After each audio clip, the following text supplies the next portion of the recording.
You need to focus on what you think of yourself. When you look in the mirror, are you proud of what you do every day? And that's the most important thing I'll tell these young people. Don't be afraid. You live in the greatest dispensation of time ever created. You live in America, you're free, you have the right to do all kinds of things. You see so many success stories of people going from being immigrants with 20 cents in their pocket, and then they have an empire. So believe in yourself, work hard, be dedicated, quit listening to these liberal lunatics, and you can have the life that you want in this country. Glad to have you, Mr. Brandon Tatum. So happy. I worked with you a little bit in Turning Point, and so tell me what you're up to now. Well, I mean, I do a lot of things. I speak around the country. I still partner with Turning Point and do a lot of things with them. I run a couple companies. I wrote a book, Beating Black and Blue, in support of law enforcement officers around the country, just telling the story of policing, breaking down some of the myths that are told in a fake news social media. Why, that's one thing that really drew me to you and our team to you is your background in being a police officer. Why do you think the narrative about police officers has just turned so downhill? Well, I think a lot of people are ignorant to what police officers actually do. Mm-hmm. You look at the television, you see only the negative things that they portray, and you don't know the nuances to policing. You don't know what police officers do on a day-to-day basis, the lives that they save, the stress that they're under. All of those things are things that the average person don't know. If you haven't been in a patrol car, you haven't done a ride-along or done anything like that, you are completely unaware. And then you add in these fake leaders and these politicians who are hungry for power, the media that's hungry for money. You add that into the equation, and the scapegoat to all of their problems, to their financial success and power, is going to be law enforcement. Yeah. I live in California now. So sorry to hear that. Hey, Orange County, I think is the last safe haven that we have. So we have a great sheriff there.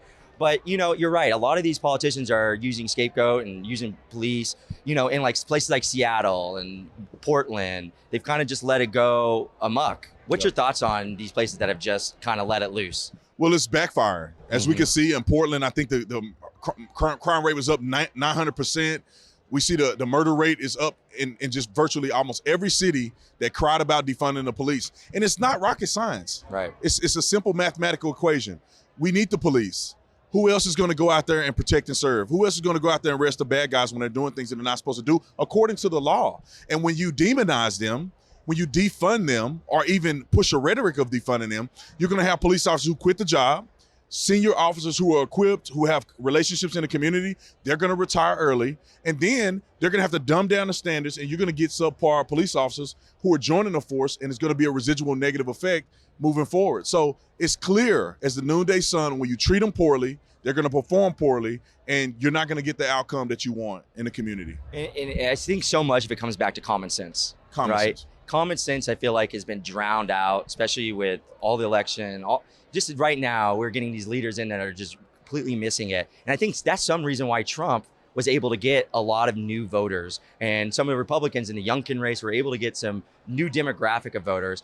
African Americans showed up hugely for the president. What's your thoughts in this next election, and what's that going to be like for, if it's not Trump or if it's someone else, will they still have the same numbers? Yeah, I think the numbers are going to increase substantially for the Republican side. And let me say this, I don't think it's because of the Republicans. I think it's because of the Democrats. They are so far left, and there's so much engulfed in lunacy that the average person is looking at them like, what are you guys even talking about? The crime rate is out of control, and you're still arguing about the police? Like, we got real issues. Inflation is out of control. We're trying to provide for our families, and you're arguing over Trump. He's not even the president anymore. I think they're losing touch with the populace, and we're going to see a backlash. We saw it already in Virginia with Youngkin, and then we're going to see it in midterms. They don't have a message. No. The left does not have a message. The Democrats do not have a message. They told us they were going to come in and they were going to eradicate COVID. And now every 5 minutes there's a new variant.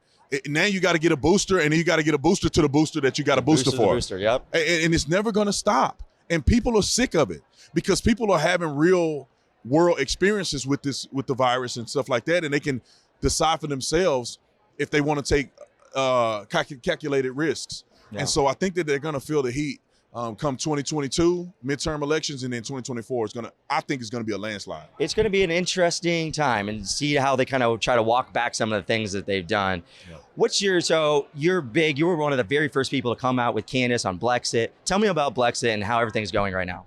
Yeah, Blexit is doing great. I think we're almost in all 50 states. Wow. And you got to think in 2018, we started out and we didn't even have chapters. That's when I first, yeah. Yeah, it was Candace and I. Yeah. And we were going out trying to do our best in giving people the message that's not being portrayed, giving people truth and waking them up and allowing them to be free in their mind and not on the plantation of the bigotry of low expectations. So we've gotten, I think we're at like 42, 43 chapters now. Wow. And so we have a few more chapters to go. I think by the first quarter of next year, we'll be in all 50 states. And we're doing really good work. We're trying to get in every community that we can, trying to get in the minority community.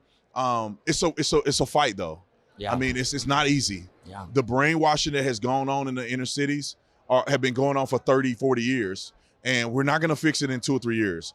It's going to take us probably 20 years or so to reverse the things that they've done in the Black community. So we're fighting a good fight. We're going to continue to roll forward, and we appreciate the help and the shout out from everybody who supported us. Absolutely. So my show really focuses on trying to inspire young people, and we're here at AmericaFest. So what is your message to young people that want to make a real difference and change in this country? Stop caring about what people think about you.